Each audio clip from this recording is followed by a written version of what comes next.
ہمارے کچھ لیڈرز نے ان سے مل کر ایڈمنسٹریشن سے وہاں پر دہلی کے قریب ایک مظفر نگر جگہ ہے، وہاں پر ان کی تدفین کر دی۔ لوگ ایک بار پھر اپنی لیڈرشپ سے دھوکہ کھائے، لیکن وہ کیا کرتے؟ کوئی بولنے والا نہیں تھا، سب سناٹا تھا، خاموشی تھی۔ اور پھر وہی ہوا کہ خاندان اتحاد کا ایک شخص ڈاکٹر کلوے صادق صاحب کو بہت ہی غصہ آیا، بہت ہی افسوس ہوا، اور انہوں نے اعلان کیا کہ ہم اب کی بقرعید کے دن ایک بہت بڑا پروٹیسٹ کریں گے اور جلوس اٹھائیں گے۔ ایک طرح سے ہڑکم مچ گئی، کیونکہ اب تک تو بالکل خاموشی تھی، یہ کیا ہوا؟ اور پھر ان کو منانے کی کوشش کرنے لگ گئے اپنے لیڈرز وغیرہ کہ نہیں، ہم تو جلوس اٹھا کر رہیں گے۔ شیعوں میں بھی بڑا جوش تھا، اب تک اتنے دنوں سے سالوں سے کچھ نہیں ہو رہا تھا، تو بہت ہی لوگ جوق در جوق، عورتیں، بچے، مرد، بقرعید کے دن بڑے امام باڑے پہنچے۔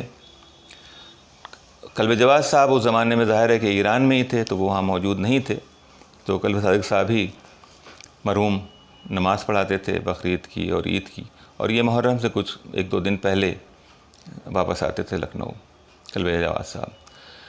تو بہت زوردار جلسہ ہوا۔ نماز کے بعد ہمارے جتنے لیڈران تھے وہ ظاہر خود ہی سب ہی ایک جید علماء تھے، ان میں سے کسی نے نماز تو پڑھی نہیں، لیکن جب وہ نماز ختم ہوئی تو اس کے بعد وہاں جلسہ ہوا، اور جلسے میں سب نے زوردار تقریریں کی۔ اب آپ کو خود سمجھنا چاہیے کہ بڑے امام باڑے سے چھوٹے امام باڑے جلوس کا اعلان ہے، وہاں نہ کسی سنی کا گھر ہے، نہ کسی سنی کی مسجد ہے، نہ کسی کو اعتراض ہونے والا ہے، نہ وہاں پر مارکیٹ ہے۔ بس یہ تاثر ایڈمنسٹریشن کی طرف سے دیا گیا کہ ہم یہ جلوس نہیں اٹھنے دیں گے۔ اب یہ اٹھنے نہیں دیں گے تو اور جوشیوں میں آیا، بھائی ہم تو اٹھا کے رہیں گے، اور انہوں نے بیریکیڈنگ لگائی ہوئی تھی، اور لوگ آ کے اور جوش ہوا۔ کلبے صاحب نے کہا چاہے جان چلی جائے ہم جائیں گے، اور یہ لوگ بھی، مولانا حضرات بھی جو موجود تھے اس زمانے میں، انہوں نے بھی کہا ہم نکلیں گے۔ اب اندر سے سیٹنگ ہو گئی تھی کہ جوش رہے، ورنہ کہتے چلی جائیے تو چلے آئیے، کیا ہوتا؟ لیکن یہ تھا کہ بھائی ہم جلوس اٹھائیں گے اور وہ کہہ رہے ہیں نہیں اٹھنے دیں گے، تو اس میں ایک چیلنج کی سچویشن آ گئی تھی۔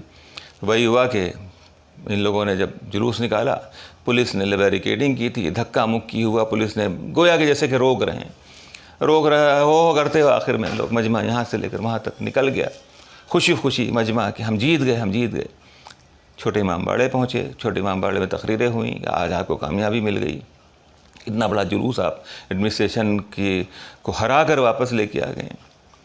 اور خیر تقریر کے بعد پھر معاملہ ختم ہو گیا، لیکن اس کا اثر یہ ہوا کہ وہاں جو احتجاج ہو رہا تھا درگاہ میں، وہ یہ چال تھی کہ ہم جوش دلا کر ختم کرا دیں گے وہاں پر کہ باپ نے تو اتنا بڑا کارنامہ کر دیا، اب آپ اس جلسے کو ختم کیجیے۔ لیکن وہ یہ ہوا کہ اب انجمنوں نے اپنے ہاتھ میں لے لیا۔ اب یہ ہوا کہ شہر کی ہر انجمن ایک 24 گھنٹے وہاں بیٹھتی تھی، وہاں ماتم کرتے تھے، اور وہاں پر اس میں ایک اور رونق آ گئی اور ولولہ اور جوش پھر سے آ گیا، اور یہ سلسلہ چلتا رہا۔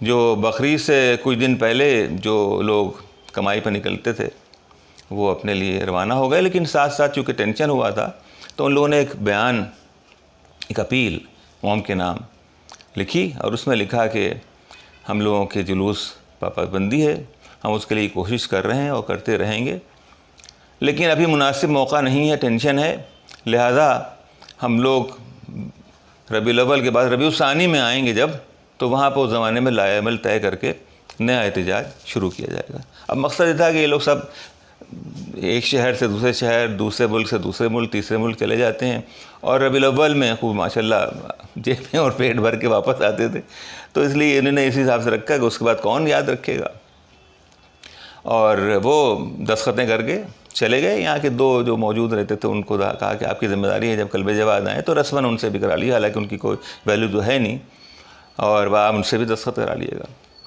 اب وہاں پہ دستخط کرانے جب کلبے جواز صاحب پہنچے، ان سے دستخط کرانے کا لکھا، ان کا کہ بھئی یہ امن کی اپیل ہے، تو مجھے امن سے تو کوئی پرہیز نہیں ہے، ظاہر ہے میں خود چاہوں گا کہ امن رہے، لیکن یہ جو اس میں لکھا ہے کہ ہم کوئی احتجاج نہیں کریں گے، تو اس پر تو ہم دستخط نہیں کریں گے، اس لیے کہ ہمارے والد کا بھی یہ تھا کہ اگر کوئی احتجاج کرتا تھا تو اس کی حمایت کرتے تھے، کبھی مخالفت نہیں کرتے تھے، اور نہ ہی میں مخالفت کروں گا، اس لیے اس پر میں دستخط نہیں کروں گا۔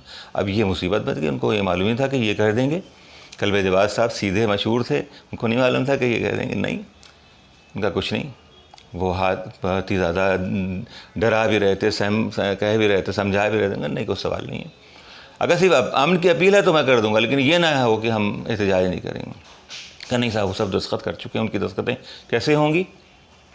یہ سب چلتا رہا، اور پھر کلب جواز صاحب نے کہا ٹھیک ہے اب تو میں جلسے میں بھی جا رہا ہوں، یہ کہہ کر وہ اس جلسے میں چلے گئے درگاہ کے۔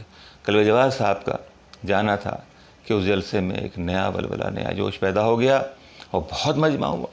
انہوں نے بھی یہی بات کہی کہ مجھ سے دستخط کرنے کو کہہ رہے ہیں، لیکن میں دستخط نہیں کروں گا، اور جو بھی احتجاج کرے گا میں اس کے ساتھ ہوں، اور اس احتجاج کے بھی میں ساتھ ہوں، اور میں ان کو دعائیں دیتا ہوں، اور جو بیچارے شہید ہو گئے ہیں 3، ان کے لیے انہوں نے بڑے اچھے کلمات استعمال کیے۔